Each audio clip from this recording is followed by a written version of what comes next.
आज की क्लास के अंदर हम बात करेंगे diamond problem in Java. Diamond problem को समझने से पहले आज की क्लास के हम टॉपिक्स को जान लेते हैं कि क्या क्या टॉपिक हम डिस्कस करने वाले हैं। तो सबसे पहले हम बात करेंगे मल्टीपल इनहेरिटेंस के बारे में कि जावा के अंदर क्या मल्टीपल इनहेरिटेंस पॉसिबल है और अगर पॉसिबल है तो कैसे पॉसिबल है। देन उसके बाद में हम बात करेंगे डायमंड प्रॉब्लम के बारे में, क्योंकि जो डायमंड प्रॉब्लम होती है वो मल्टीपल इनहेरिटेंस के कारण ही आती है हमारे पास में जावा के अंदर।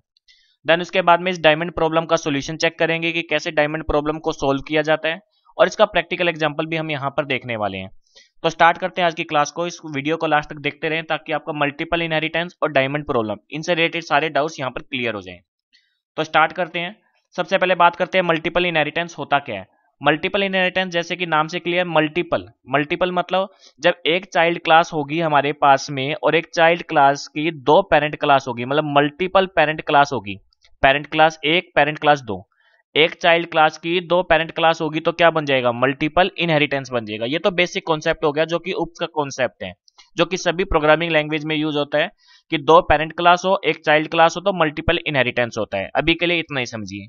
अब हम समझते हैं कि डायमंड प्रॉब्लम क्या होती है और कैसे मल्टीपल इनहेरिटेंस के कारण डायमंड प्रॉब्लम जनरेट होती है जावा के अंदर। तो स्टार्ट करते हैं। सबसे पहले देखिए, हमारे पास में मान लीजिए कि एक क्लास है जिसका नाम है आरबीआई। आरबीआई नाम से एक क्लास हमने ली है। इस आरबीआई क्लास को के अंदर हमने एक मेथड को रखा जिसका नाम क्या रखा? डिस्प्ले नाम का मेथड रखा। आरबीआई के अंदर एक मेथड है डिस्प्ले नाम का। अब इस आरबीआई क्लास को क्या किया गया? इनहेरिट किया गया किसके द्वारा? एसबीआई के द्वारा। तो एसबीआई हमारे पास में क्या हो गई है? यहाँ पर चाइल्ड क्लास हो गई है। तो इस चाइल्ड क्लास ने आरबीआई क्लास को इनहेरिट किया। इनहेरिट करने का मतलब आप जानते हैं कि इसकी जो प्रॉपर्टीज होगी वो किस में आ जाएगी? एसबीआई में आ जाएगी। तो जो डिस्प्ले नाम का मेथड था वो किसके अंदर आ चुका है? एसबीआई के अंदर आ चुका है। सेम प्रॉपर्टी आ चुकी है।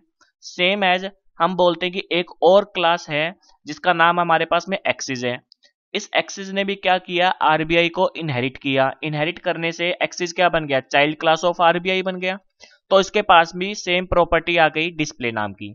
अभी के लिए जो डायग्राम आपको स्क्रीन पे दिखाई दे रहा है ये हेरारिकल इनहेरिटेंस का एग्जांपल है। हेरारिकल में भी ऐसा ही होता है कि आपके पास में दो अलग अलग क्लासेस हैं जिन्होंने सेम क्लास को क्या किया हुआ है? इनहेरिट किया हुआ है। तो अभी के लिए हेरारिकल बन गया हमारे पास में। और अगर इंडिविजुअल देखें तो ये क्या है? Single inheritance. ये भी क्या है? Single inheritance. तो अभी के लिए यहाँ होने के बाद में अब आगे देखते हैं कि एक अदर क्लास हम लेते हैं जिसका नाम रखते हैं कस्टमर। कस्टमर क्लास ने क्या किया? कस्टमर क्लास जो थी उसने एसबीआई को भी इनहेरिट कर लिया और उसने एक्सिस को भी कर लिया। नीचे वाला पार्ट अगर आप देखते हो, नीचे वाला पार्ट मतलब इतना, जो ये एसबीआई एक्सिस और ये वाला पार्ट, इतना पार्ट को अगर आप चेक करो तो ये पार्ट क्या दिखा रहा है आपको? मल्टीपल इनहेरिटेंस को रिप्रेजेंट कर रहा है, जिसके अंदर एक क्लास है जिसका नाम है कस्टमर, जिसने एसबीआई और एक्सिस दोनों को क्या किया हुआ है? इनहेरिट किया हुआ है। अब होगा क्या? एसबीआई के पास भी एक प्रॉपर्टी थी जिसका नाम था डिस्प्ले, और एक्सिस के पास भी एक प्रॉपर्टी थी जिसका क्या नाम था हमारे पास में? डिस्प्ले। ऐसा करने से हुआ क्या? कस्टमर के पास में दो डिस्प्ले नाम की प्रॉपर्टी आ गई। कौन कौन सी दो डिस्प्ले नाम की प्रॉपर्टी आ गई? एक तो एसबीआई की तरफ से आ गई और एक एक्सिस की तरफ से आ गई। तो इस कस्टमर के पास में दो डिस्प्ले नाम के मेथड आ गए, मतलब एक क्लास के अंदर सेम नाम के दो मेथड हमारे पास में आ गए, सेम सिग्नेचर के आ गए हैं। यहां पर एम्बिगिटी जनरेट होती है। क्या एम्बिगिटी जनरेट होती है? कि अगर मैंने कस्टमर का ऑब्जेक्ट बनाया, ऑब्जेक्ट बनाने के बाद डिस्प्ले नाम का मेथड कॉल करता हूं, तो कौन सा डिस्प्ले मेथड कॉल होगा? एसबीआई वाला कॉल होगा, एक्सिस वाला कॉल होगा, या आरबीआई वाला कॉल होगा? प्रॉब्लम जनरेट हो गई।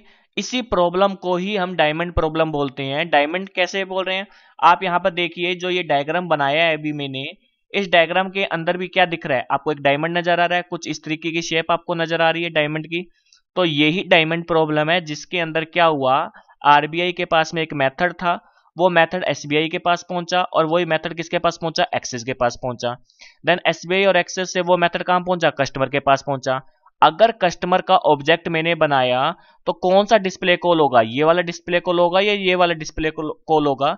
यहां पर हमारे पास में एम्बिगिटी आ जाती है। तो इस एम्बिगिटी को दूर करना ही हमारे पास में जावा के अंदर एक सॉल्यूशन आता है जिसे कि क्या बोलते हैं? इंटरफेस बोलते हैं। तो पहले हम इस एम्बिगिटी को समझते हैं एक एग्जांपल के साथ में कि कैसे क्लास के कॉन्सेप्ट को यूज करने से ये प्रॉब्लम आ रही है और कैसे फिर इसको दूर किया जा सकता है। तो इसके लिए मैं आपको एक एग्जांपल दिखाता हूं। यहाँ पर देखिए यहाँ पर हमने क्या है, पहले से एक डायग्राम मतलब एग्जांपल मैंने लिख के रखा हुआ है। सबसे पहले वही जो अभी मैंने आपको डायग्राम में दिखाया था कि एक क्लास ली मैंने आरबीआई नाम से, जिसके अंदर मैंने एक मेथड रखा वॉइड मैसेज नाम से, एक मेथड बना लिया वॉइड मैसेज का, और इसके अंदर मैंने एक मैसेज दिया हुआ है system dot out dot println करवाया हुआ है, जिसका मैंने मैसेज दे दिया वेलकम टू आरबीआई। तो ये हमारे पास में एक क्लास बन गई, क्लास आरबीआई, और आरबीआई के अंदर हमने इतना काम कर दिया। आई होप यहाँ तक आपको पता लग गया होगा कि मैंने क्या किया है। आरबीआई क्लास बनाई है, उसके अंदर एक मेथड बना दी है। देन उसके बाद में हमने क्या किया, एक एसबीआई नाम की हमने एक क्लास बनाई, जिसने क्या किया, इनहेरिट कर लिया। किसको इनहेरिट कर लिया? आरबीआई को इनहेरिट कर लिया। इनहेरिट करने के बाद में इसने क्या किया, मैसेज को ओवरराइड कर लिया। यहां पर हमने कौन सा कॉन्सेप्ट लगाया? ओवरराइड का कॉन्सेप्ट लगाया, कि हमने ओवरराइड करवा दिया। किसको ओवरराइड करा दिया? इस मैसेज मेथड को, जो कि आरबीआई के पास में था, उसने ओवरराइड कर लिया। ओवरराइड करने के बाद में इसने अपना मेथड बनाया और मेथड में लिख दिया वेलकम टू एसबीआई।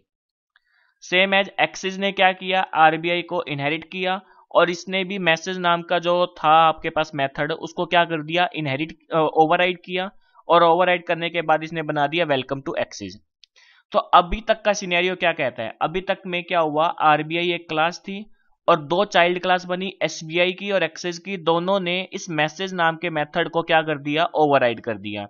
एसबीआई के पास अपना मैसेज है, एक्सिस के पास अपना मैसेज है। अब एक नई क्लास हमने बनाई कस्टमर नाम से।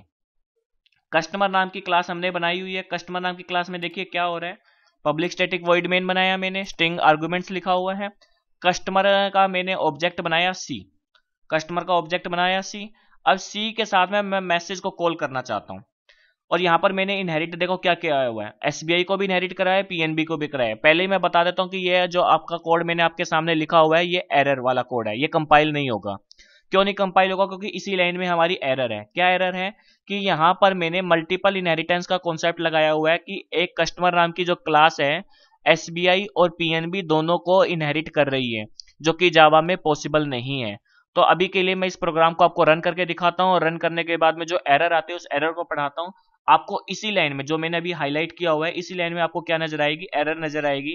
क्यों? क्योंकि एसबीआई और पीएनबी दोनों को एक साथ मल्टीपल इनहेरिटेंस का कॉन्सेप्ट हम यहाँ पर नहीं लगा सकते क्लास के पॉइंट ऑफ व्यू से।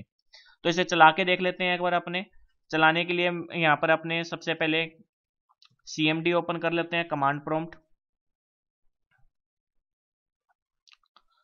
कमांड प्रॉम्प्ट ओपन कर लेते हैं, और साथ में इस जो फाइल को देख लीजिए मैंने कहां पर सेव किया हुआ। मैं एक बार इसकी लोकेशन दिखा देता हूं।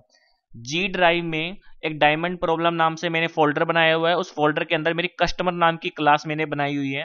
तो मैंने यहाँ पर इस कस्टमर नाम की क्लास को सेव किया हुआ है। तो हम सीएमडी में चलते हैं।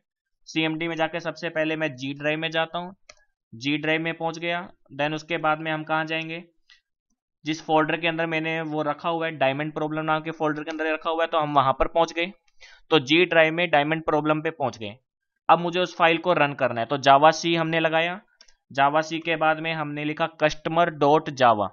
आपको पता है कंपाइल करने के लिए कमांड यूज में आती है, जावा सी कंपाइल करेंगे। देखते हैं क्या एरर आती है। देखिए एरर हमारे सामने आ चुकी है। अगेन वहीं पर ही एरर आई है, एसबीआई कोमा पीएनबी जो हमने लिखा हुआ था वहीं पर इसने एरर को जनरेट किया। तो मतलब क्या है कि जावा के अंदर अगर आप मल्टीपल इनहेरिटेंस करवाना चाहोगे तो पॉसिबल नहीं है, इस तरीके से आपकी एरर जनरेट हो जाएगी। आई होप आपको ये प्रॉब्लम समझ में आ गई होगी कि क्या प्रॉब्लम आई है हमारे पास में। क्योंकि हमारे पास में जो ये मैसेज था, एसबीआई के पास भी था, एक्सिस के पास भी था, दोनों के दोनों कस्टमर में पहुंच जाएंगे, और दोनों पहुंच गए तो क्या हो जाएगी, एम्बिग्यूटी आ जाएगी। तो इस प्रॉब्लम का जो सोल्यूशन आएगा वो हम सेकंड एग्जांपल में देखने जा रहे हैं कि क्या सोल्यूशन आने वाला है। देखिए जो काम मैं अभी क्लास के साथ कर रहा था ना, वही काम मैं अब किसके साथ करने वाला हूँ, इंटरफेस के साथ में करने वाला हूँ। तो देखिए हमने क्या किया, एक इंटरफेस बनाया। इंटरफेस का नाम वही अगेन आरबीआई रखा। और आपको पता है कि इंटरफेस के अंदर देखिए जावा 8 से पहले तक, जावा का जो 8 वर्जन है उससे पहले तक इंटरफेस में जितने भी मेथड्स होते थे वो सारे के सारे एब्स्ट्रैक्ट होते थे, मतलब आप उसकी बॉडी डिफाइन नहीं कर सकते थे। लेकिन जावा 8 और जावा 8 के बाद के वर्जन्स में क्या एक नया आया कि आप इंटरफेस के अंदर डिफॉल्ट मेथड बना सकते हो, मतलब अब आप मेथड की बॉडी भी बता सकते हो। तो अभी के लिए हमने क्या किया, एक इंटरफेस बनाया। अभी के लिए मैंने इस मेथड का नाम मैसेज रखा हुआ था और इसकी बॉडी भी नहीं बताई, एक आरबीआई बना के छोड़ दिया। देन उसके बाद में वही जो सारा काम मैंने पिछले एग्जांपल में क्लास के साथ किया था वही सारा काम मैं इंटरफेस के साथ कर रहा हूं। मतलब मैं क्या कर रहा हूं, डायमंड प्रॉब्लम का सॉल्यूशन आपको दिखा रहा हूं कि क्लास के साथ में तो डायमंड प्रॉब्लम सॉल्व हुई नहीं, इंटरफेस के साथ सॉल्व कैसे होगी। सेम एज हमने एसबीआई नाम की एक चाइल्ड क्लास बनाई जिसने क्या किया, इनहेरिट किया, किसको इनहेरिट किया, आरबीआई को इनहेरिट किया जो कि इंटरफेस है। इनहेरिट करने के बाद में इसके पास में जो हमारा एब्स्ट्रैक्ट मेथड था जिसका नाम मैसेज था, उस मैसेज को मैंने यहाँ पर क्या किया, उसकी बॉडी डिफाइन कर दी। बॉडी डिफाइन करने के लिए आपको इसके आगे एक डिफॉल्ट कीवर्ड लगाना पड़ेगा ताकि आप कंपाइलर को बता सकें कि आप इंटरफेस के अंदर एक डिफॉल्ट मेथड बना रहे हैं, कि आप जिस मेथड की बॉडी इंटरफेस में बताना चाहते हैं उसके नाम के आगे आपको क्या लगाना पड़ता है, डिफॉल्ट लगाना पड़ता है। तो हमने क्या कर दिया, यहाँ पर डिफॉल्ट लगा दिया। डिफॉल्ट लगाने से होगा क्या कि अब मैं इसकी बॉडी को बता पा रहा हूं, तो मैंने यहाँ पर बॉडी में लिख दिया वेलकम टू एसबीआई। किसका बना दिया हमने, एसबीआई का एक मेथड बना दिया मैसेज नाम से। सेम एज हमने इंटरफेस बनाया एक्सेस वाला, जिसने भी आरबीआई को क्या किया हुआ था, इनहेरिट किया हुआ था, पिछले वाले एग्जांपल के जैसा ही है। हमने यहाँ पर डिफॉल्ट मेथड बनाया, मतलब हम इस मैसेज की बॉडी को यहाँ पर डिफाइन कर सकते हैं, तो हमने इसकी भी बॉडी डिफाइन कर दी वेलकम टू एक्सेस। अब हुआ क्या, हमारे पास में दो इंटरफेसेज हैं, एसबीआई और एक्सिस। दोनों के पास में सेम नाम का मेथड है। क्या नाम का मेथड है, मैसेज नाम का मेथड है। अब दोनों के दोनों क्या करवाने वाले हैं, मल्टीपल इनहेरिटेंस करवाने वाले हैं कि एक क्लास, वही कस्टमर नाम से हमारे पास क्लास है, इस बार मैंने उसका नाम कस्टमर वन लिख लिया क्योंकि पिछले एग्जांपल में कस्टमर लिया हुआ था। तो कस्टमर वन नाम की मेरे पास एक क्लास है जिसने क्या किया हुआ है, इनहेरिट करवाया हुआ है। देखिए जब क्लास किसी इंटरफेस को इनहेरिट करती है तो इंप्लीमेंट्स कीवर्ड का यूज होता है, ना कि एक्सटेंड्स कीवर्ड का यूज होता है। तो इंप्लीमेंट्स कीवर्ड मैंने यहाँ पर यूज किया। एसबीआई को भी इसने क्या कर लिया, एसबीआई इंटरफेस था उसे भी इनहेरिट कर लिया, और एक्सेस हमारा जो था इंटरफेस उसे भी इनहेरिट कर लिया। तो दोनों के दोनों जो इंटरफेस थे उसको इंप्लीमेंट्स कर लिया किसने, हमारी कस्टमर वन नाम की क्लास ने। सेम प्रॉब्लम आई, क्या प्रॉब्लम आई कि जो मैसेज था, मैसेज हमारे पास में एसबीआई में भी था, एक्सिस में भी था, दोनों के दोनों कहां पहुंच गए, कस्टमर वन में पहुंच गए। अब छोटा सा ट्विस्ट क्या आता है, छोटी सी चीज क्या ध्यान में रखनी है आपने, कि जो नेम का मेथड, जो कॉमन नेम का मेथड दोनों इंटरफेस में था, सेम नेम का मेथड आपको कहां बनाना पड़ेगा, आपको इस क्लास के अंदर बनाना पड़ेगा। मतलब मैसेज नाम का आपने बनाया इस क्लास के अंदर, और यहां से आप क्या कर सकते हो, उन दोनों मैसेजेस को, मतलब एक्सिस वाले मैसेज मेथड को भी और एसबीआई वाले मैसेज मेथड को भी कॉल कर सकते हो। कैसे करेंगे देखिए, एसबीआई ये क्या चीज है, इंटरफेस का नेम डॉट सुपर। सुपर क्या होता है, कीवर्ड होता है जो कि इमीडिएट पेरेंट क्लास के मेथड को कॉल करवाने में हेल्प करता है। मतलब ये क्या कह रहे हैं, एसबीआई जो इमीडिएट पेरेंट क्लास है उसका जो मैसेज वाला मेथड है उसे कॉल करवा लीजिए। ये लाइन, नीचे वाली लाइन क्या कह रही है कि एक्सिस जो इमीडिएट पेरेंट क्लास है, इमीडिएट पेरेंट क्लास या इमीडिएट पेरेंट इंटरफेस जो है उसका जो मैसेज वाला मेथड है उसे कॉल करवा लीजिए। तो यहां से हम दोनों के मेथड को अलग अलग कॉल कर पा रहे हैं, मतलब दोनों को अलग अलग आइडेंटिफाई कर पा रहे हैं। प्रॉब्लम यही थी कि कस्टमर वाली जो क्लास थी उसे दोनों मैसेज वाले मेथड को अलग अलग आइडेंटिफाई कैसे करें। तो अलग अलग आइडेंटिफाई करने का हमने क्या तरीका निकाला, सबसे पहले इंटरफेस का नाम लिखो, देन सुपर कीवर्ड लगाओ, और देन उसके बाद में आप जिस मेथड को, जो कॉमन नेम का मेथड है उसे कॉल कर सकते हो। अब करना क्या है, आपने पब्लिक स्टैटिक वॉइड मेन बनाया हुआ है। पब्लिक स्टैटिक वॉइड मेन के अंदर जाने के बाद में आपने क्या किया, आपने अपनी क्लास का ऑब्जेक्ट बनाया, कस्टमर वन नाम रखा हुआ था हमने क्लास का, तो customer one C equals to new customer one. और अब हमने इस मैसेज को, जो ये मैसेज हमारा इस क्लास के अंदर बनाया हुआ मेथड था, इसे हमने क्या कर दिया, कॉल कर दिया। तो सी डॉट मैसेज को जैसे ही कॉल करेंगे, कॉल करने के बाद में इसके इंटरनली, इसके अंदर से हमने क्या किया हुआ है, उन दोनों इंटरफेसेस के जो मेथड थे मैसेज वाले उनको हमने कॉल किया हुआ है। तो ये था आपका एग्जांपल, इसे हम रन करके देख लेते हैं एक बार। सबसे पहले हमारे पास में जावा सी कमांड लगाएंगे। इस क्लास को हमने जो कस्टमर वन नाम से सेव किया हुआ है, तो कस्टमर वन डॉट जावा लिखा, एंटर प्रेस किया, हमारा सक्सेसफुली कंपाइल हो चुका है, कोई भी एरर जनरेट नहीं हुई है। देन उसके बाद में हम जावा, और उसके बाद में हम क्या लिखेंगे, हमारी क्लास का क्या नाम है, हमने क्लास का नाम कस्टमर वन नाम से ही सेव किया हुआ है, तो हम कस्टमर वन यहां पर लिखेंगे। कस्टमर वन हमने लिखा, जावा लिखा, एंटर प्रेस करेंगे। सॉरी, कस्टमर का सी कैपिटल आएगा। देखिए हमारे पास में वेलकम टू एसबीआई और वेलकम टू एक्सिस दोनों के दोनों हमारे पास प्रिंट हो गए। मतलब हमारे पास में एसबीआई का जो मैसेज मेथड था और एक्सिस का जो हमारे पास मैसेज मेथड था, दोनों को हमने कॉल करवा लिया और दोनों को अलग अलग आइडेंटिफाई कर लिया। कि जो डायमंड प्रॉब्लम थी, डायमंड प्रॉब्लम में यही था कि हम दोनों के जो मेथड थे उन दोनों के मेथड को अलग अलग आइडेंटिफाई कैसे करें। तो अलग अलग आइडेंटिफाई करने का हमें एक तरीका मिल गया। क्या करेंगे हम कि हमने यहाँ पर किया, सबसे पहले आप इंटरफेस का नेम, क्योंकि क्लास के साथ तो पॉसिबल नहीं है डायमंड प्रॉब्लम का सॉल्यूशन। डायमंड प्रॉब्लम का सॉल्यूशन किसके साथ पॉसिबल है? इंटरफेस के साथ है। तो हमने सबसे पहले लिखा क्या? इंटरफेस का नेम, देन सुपर कीवर्ड और देन उसके बाद में उस मेथड का नेम जो मेथड दोनों में कॉमन है। और इस तरीके से हमने इस प्रॉब्लम को सोल्व किया। तो ये थी डायमंड प्रॉब्लम। आई होप आपको अच्छे से डायमंड प्रॉब्लम क्लियर हो गई होगी और मल्टीपल इनहेरिटेंस भी क्लियर हो गया होगा कि मल्टीपल इनहेरिटेंस को इंटरफेस की हेल्प से कैसे अचीव किया जा सकता है। क्योंकि हमने यहाँ पर मल्टीपल इनहेरिटेंस ही किया है। ये जो एग्जांपल मैंने आपको दिखाया है ये मल्टीपल इनहेरिटेंस का एग्जांपल है जो कि हमने जावा के अंदर अचीव किया है, जो कि क्लास के साथ। इसका प्रीवियस एग्जांपल देखिए, क्लास के साथ जब मैं इस मल्टीपल इनहेरिटेंस को करने की कोशिश कर रहा था तो आपने देखा था कि यहाँ पर ये जो कोमा लगाया हुआ है, इस कोमा वाली जगह पर ही क्या आ गई थी? एरर आ गई थी। तो ये था कॉन्सेप्ट मल्टीपल इनहेरिटेंस का और डायमंड प्रॉब्लम का। आई होप आपको अच्छे से क्लियर हो गया होगा। फिर भी अगर आपको कोई डाउट है तो आप मुझे इस मेल एड्रेस पर मुझे मेल कर सकते हो। आज की क्लास के लिए इतना ही रखते हैं। Thank you.